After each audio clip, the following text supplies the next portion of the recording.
Mfuko wa Jimbo umeanzishwa kwa mujibu wa sheria inaitwa Mfuko wa Kuchochea Maendeleo ya Jimbo. Makusudi yake ni kumwezesha Mheshimiwa Mbunge kupitia kamati ya mfuko wa Jimbo kuweza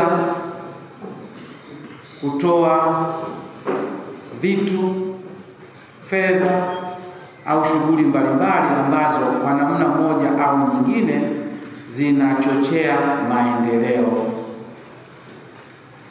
Maendeleo ni dhana pana. Sasa kwa siku ya leo tunagawa vitu vya aina mbili. Moja, kompyuta 6 ambayo kompyuta moja inakwenda kwa wenzetu wa magereza.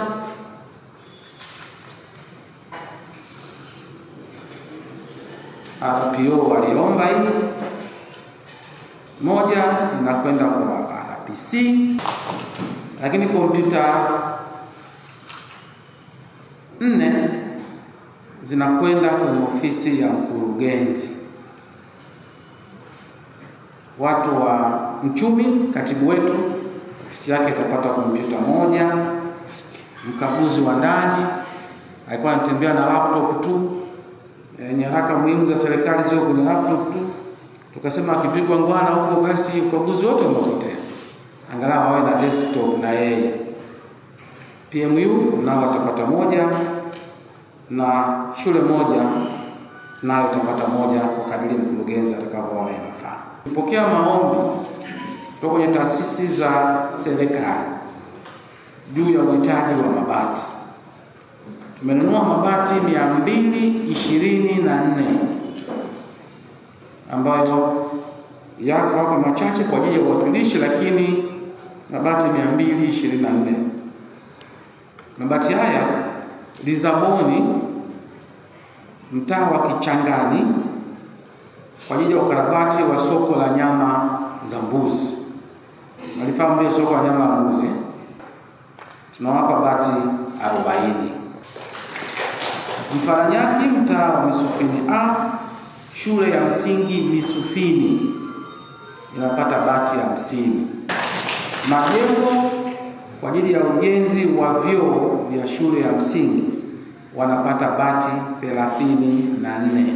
City Farm, mtaa wa Unangwa, ofisi ya serikali ya mtaa inapata bati 50.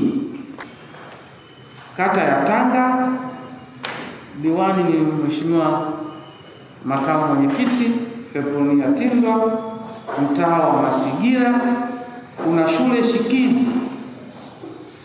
shikizi na mkurugenzi anaitambua, imepata mabati 50. Kwa hiyo mabati jumla 224. Lakini pia kuna shule ya msingi Matalaba, mmeiona pale, kuna ule uzio unaning'inia na hujakamilika. Mfuko wa Jimbo umeshamkabidhi mkurugenzi shilingi milioni 10 ili kuendeleza ujenzi wa uzio ule mpaka hapo hiyo milioni 10 itakapoishia.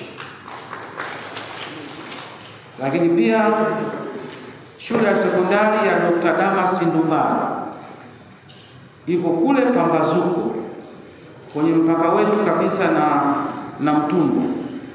Shule ile ina ekari 70. Sio shule yangu mimi, hilo ni jina tu.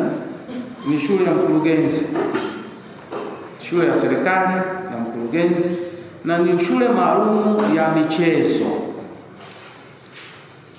Sasa hivi Wizara ya Michezo inafanya manunuzi ya ujenzi wa viwanja vizuri vya michezo. Ile shule imepata shilingi milioni 25 kwa ajili ya kuweka demarcation ya fence, sababu eka 70 huwezi kumaliza. Tunataka tuweke demarcation ili hizo ekari 70 zisije zikaingiliwa na mtu hapo baadaye kimpendeza mkurugenzi, ili atakavyoona uchumi unaruhusu ataweza kuweka.